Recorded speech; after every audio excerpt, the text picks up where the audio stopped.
Assalamualaikum warahmatullahi wabarakatuh. Kembali berjumpa bersama kami di Sahabat Matematika Channel yang keren untuk belajar matematika. Karena Sahabat Matematika Channel selalu setia mendampingi dan menyajikan konten-konten pembelajaran berkualitas buat Anda, sehingga Anda hebat dalam prestasi. Oke, di kesempatan yang baik ini memasuki episode terakhir dari pembahasan materi statistika dengan sajian subpokok bahasan menafsirkan atau membaca diagram data, baik diagram batang, diagram garis maupun diagram lingkaran. Nah, untuk itu siapkan hati Anda, siapkan diri Anda, dan siapkan pikiran Anda untuk fokus bersama kami mengikuti pembahasan materi ini, agar supaya apa yang kita sajikan ini benar-benar bisa Anda pahami dengan baik, sehingga Anda benar-benar bisa merasakan manfaatnya video ini, dan Anda pun punya peluang untuk berbuat baik bagi sesama dengan membagikan video ini kepada siapa saja yang membutuhkan media belajar seperti Anda. Karena sesungguhnya sebaik-baik manusia adalah yang bermanfaat bagi sesamanya. Maka jangan pernah meremehkan untuk berbagi kebaikan buat sesama, sekalipun kecil dan sederhana. Karena bisa jadi sesuatu yang kita pandang kecil dan sederhana, bahkan kita remehkan itu, dia luar biasa bagi orang lain dan banyak mendatangkan kebaikan untuk diri kita dan untuk sesama. Selengkapnya, mari kita ikuti pembahasan. Bismillahirrahmanirrahim. Melanjutkan pembelajaran statistika matematika SMP kelas 8 semester genap untuk subpokok bahasan membaca atau menafsirkan diagram. Pada umumnya, penyajian data dalam bentuk gambar lebih menarik. Selain itu, data yang disajikan lebih mudah dipahami maknanya dan lebih mudah pula ditafsirkannya. Contoh, perhatikan gambar diagram garis yang menyatakan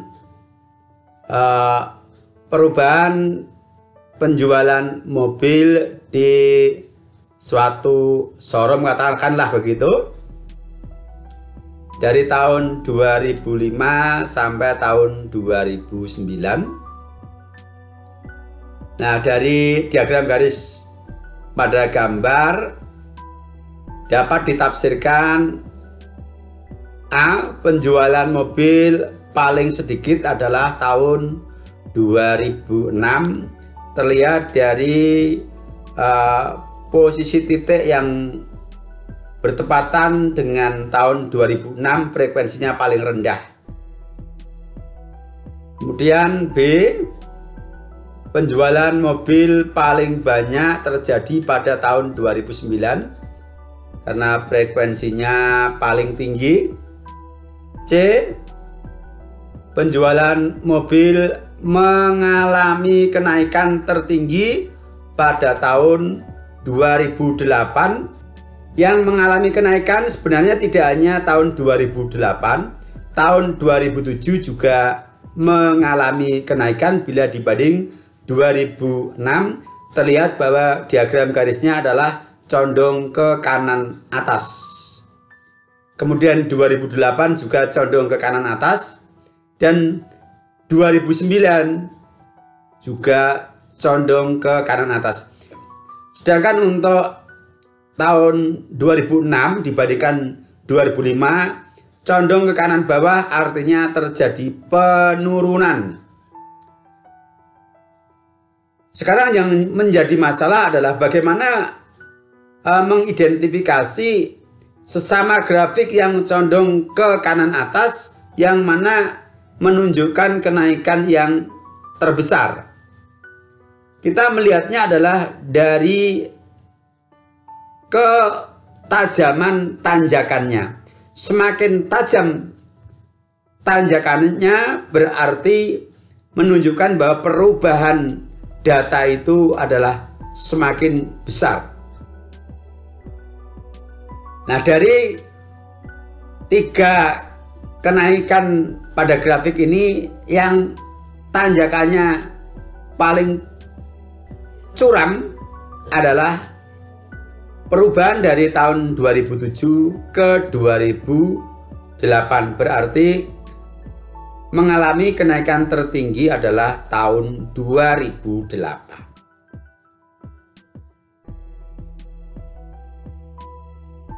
D. Penjualan mobil mengalami penurunan, yaitu pada tahun 2006. Jadi di sini dibandingkan dengan tahun sebelumnya ya. Ini untuk membaca atau menafsirkan diagram dalam bentuk diagram garis. Contoh berikutnya menafsirkan diagram batang. Diagram batang di atas menunjukkan banyak dokter umum di Indonesia pada tahun 1998 sampai dengan 2001 dengan pembulatan sampai ratusan terdekat. Pertanyaannya, A. Berapa banyak dokter pada tahun 1998? Tahun 1998 adalah diagram batang yang pertama paling kiri. Perhatikan di sini ketinggian diagram batang di atas 17.500. Kemudian dari 17.500 ke 16.000 di sini ada 5 skala dengan perubahan nilai 500. Artinya setiap skala kecil-kecil ini nilainya adalah 100. Sementara diagram batang ini dibandingkan skala 17.500 ada kenaikan ke puncaknya 3 skala. Berarti ditambah 300. Jawab 17.800. B. Pada tahun berapakah banyak dokter tidak berubah? Tidak berubah berarti diagram batangnya stagnan, ya, tidak mengalami kenaikan maupun penurunan. Kalau kita lihat pada grafik berarti tahun 2000 ke 2001 ketinggian diagram batangnya sama.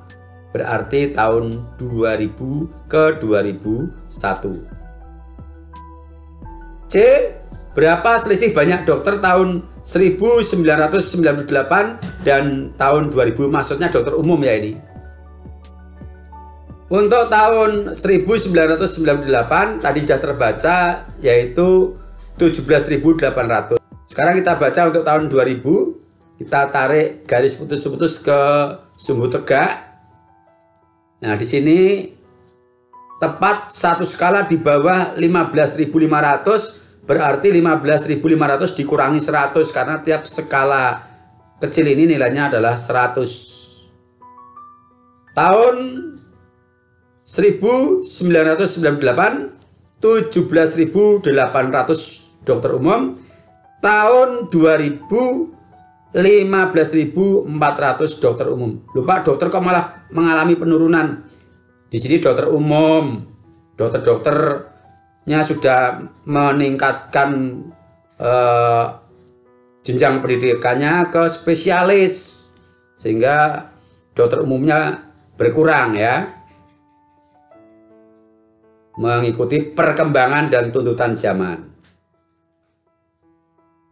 Selisih berarti yang besar dikurangi yang kecil. 17.800 dikurangi 15.400 sama dengan 2.400. Ini contoh membaca atau menafsirkan diagram batang. Berikutnya contoh 3, diagram lingkaran. Diagram lingkaran di samping adalah data dari 720 siswa yang gemar IPA, IPS, PKN, dan matematika. Jadi banyak data seluruhnya adalah 720 siswa. Terbagi dalam 4 kegemaran mata pelajaran, yaitu IPA, IPS, PPKN, dan matematika. A. Mata pelajaran apa yang paling banyak digemari siswa? B. Banyak siswa yang gemar IPS. Jawab. Ya, karena sudut pusat juring paling besar adalah mata pelajaran matematika, yaitu 120 derajat, sedangkan juring-juring yang lain sudut pusatnya kurang dari 120 derajat, berarti yang paling banyak digemari adalah mapel matematika. B. Berapa banyak siswa yang gemar IPS?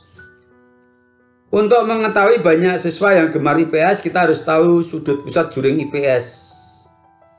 Ya, kita ingat bahwa sudut satu putaran penuh itu 360 derajat. Berarti untuk menghitung sudut pusat juring IPS, 360 derajat dikurangi 3 sudut juring yang sudah diketahui nilainya.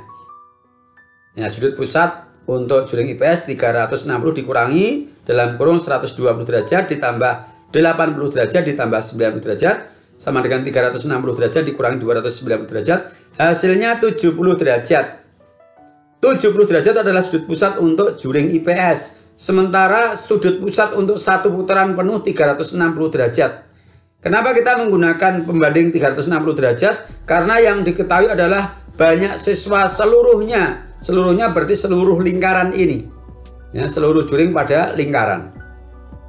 Maka banyak siswa yang gemar IPS adalah 70 per 360 dikali 720. 70 derajat adalah sudut pusat juring IPS, per 360 derajat adalah sudut pusat untuk keseluruhan data dikali nilai dari keseluruhan data.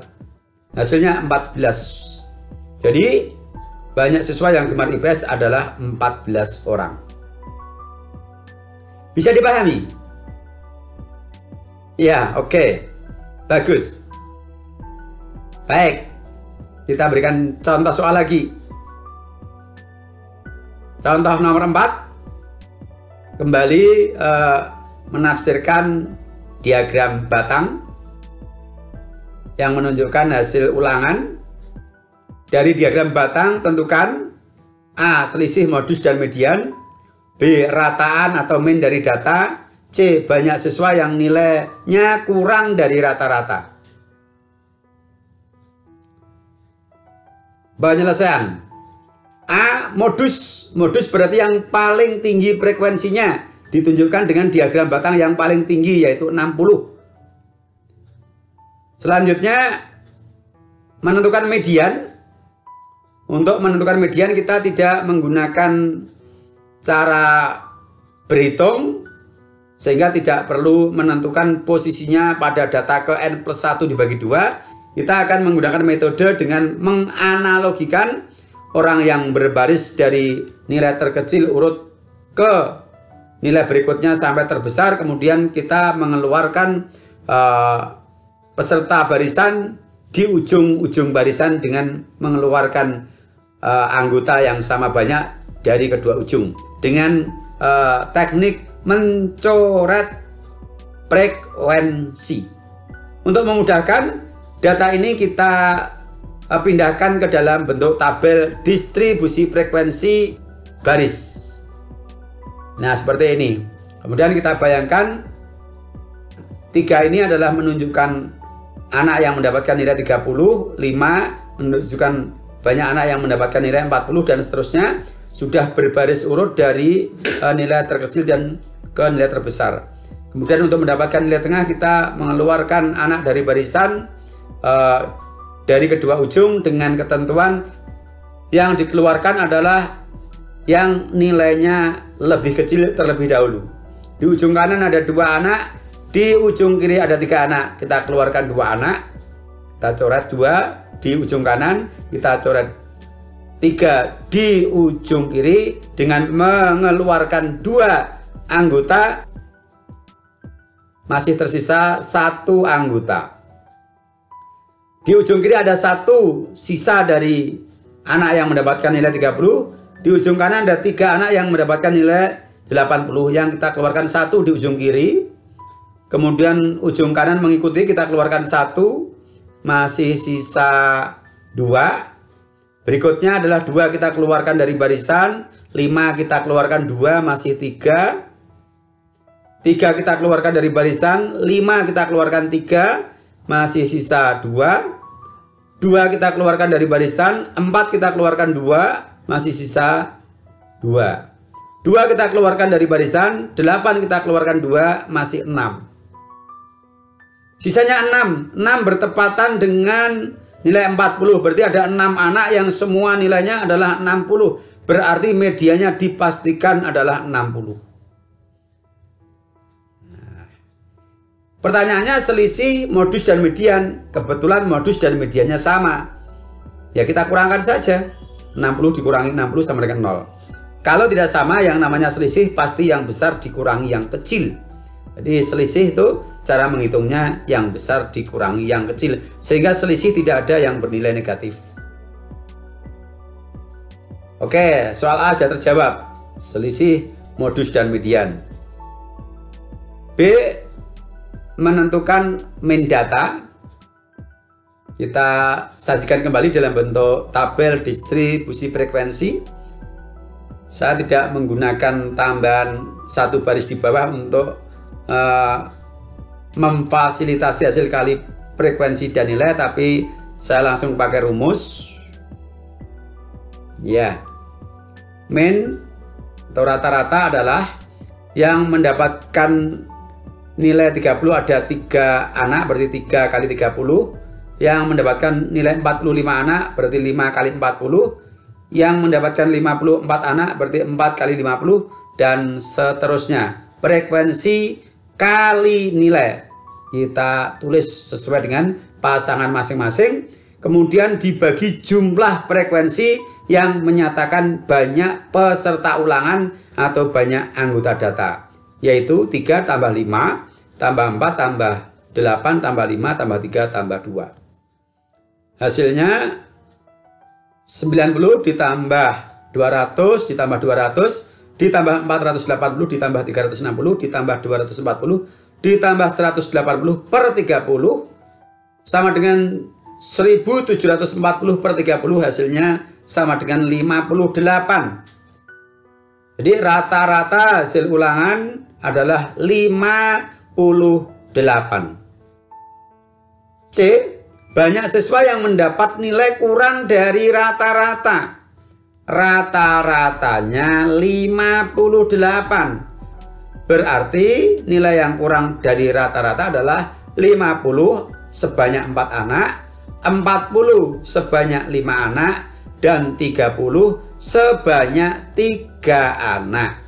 Sehingga yang mendapatkan nilai 50, 40, dan 30 banyak anaknya kita jumlahkan. 4 ditambah 5 ditambah 3 sama dengan 12 siswa. Jadi banyak siswa yang nilainya kurang dari rata-rata ada 12 siswa. Jadi dari diagram batang bisa kita konversikan ke tabel distribusi frekuensi. Kemudian dari situ kita tentukan nilai-nilai yang ditanyakan. Tetapi andaikan Anda tidak menggunakan tabel distribusi frekuensi, langsung menggunakan diagram batangnya, ya boleh. Misalnya menentukan modus, bisa langsung kelihatan frekuensinya tertinggi dari ketinggian diagram batang. Median, frekuensinya kita letakkan di atas dari masing-masing batang, kemudian kita coret kanan kiri seperti tadi, boleh. Itu untuk menentukan median. Nanti batang yang bersisa frekuensinya itulah mediannya. Kemudian untuk menentukan nilai rata-rata langsung 30 dikali 3 ditambah 40 dikali 5 ditambah 50 dikali 4 dan seterusnya, dibagi jumlah dari frekuensi ketinggiannya ini. Boleh ya, boleh. Saya hanya memberi nuansa lain gitu ya. Supaya bervariasi lah. Kita kaya dengan pengalaman, begitu loh. Oke, ayo berlatih. Sudah kita ikuti pembelajarannya, pembahasan materinya. Sekarang uji kompetensi Anda dengan berlatih mengerjakan soal-soal berikut. Nah, yang pertama ini ada data seperti ini. Anda diminta yang pertama atau A, buatlah tabel distribusi frekuensi data tunggalnya. B, nilai berapakah yang banyak diperoleh siswa atau istilahnya modus. C, tentukan selisih modus dan mediannya. D, tentukan nilai mean data. E, tentukan banyak anak yang mendapatkan nilai kurang dari rata-rata. Nomor 2, nilai rata-rata hasil ulangan matematika dari 29 siswa adalah 72. Ketika nilai ulangan susulan Ani diikut sertakan, rata-rata menjadi 71,6. Berapakah nilai Ani? Nah, ini gunakan rumus yang itu. X baru sama dengan N1 kali X1 plus N2 kali X2 per N1 ditambah N2. Gunakan rumus itu. Nanti lakukan perkalian silang. Nomor 3. Dari diagram batang tentukan A, selisih modus dan median. B, rataan min dari data di samping. C, banyak siswa yang nilainya di atas rata-rata. Nah, silakan mau Anda konversikan ke tabel distribusi frekuensi. Oke, tetap menggunakan diagram batang. Kemudian kamu gunakan teknik tertentu, silakan. Nomor 4. Berikut ini penjualan telur seorang pedagang di pasar induk pada bulan Januari 2006 sampai dengan Juni 2006. A, pada bulan apakah penjualan telur paling banyak? B, pada bulan apakah penjualan telur mengalami kenaikan? C, pada bulan apakah penjualan telur mengalami penurunan? D, tentukan jumlah telur terjual selama 6 bulan dari Januari sampai Juni 2006. Terakhir, nomor 5. Gambar di bawah ini adalah diagram kegiatan penduduk Indonesia yang berumur 15 tahun ke atas pada tahun 2002. Populasinya adalah 144 juta orang. Perhatikan gambar diagram lingkarannya. Nah, dari diagram lingkaran, A, berapakah banyak penduduk yang masih sekolah? B, berapa persen penduduk yang masih mencari kerja? Nah, prakerja istilahnya sekarang ya. Oke, silakan Anda kerjakan dengan baik, dengan semangat, dengan penuh tanggung jawab, karena Anda adalah calon orang-orang hebat dalam matematika.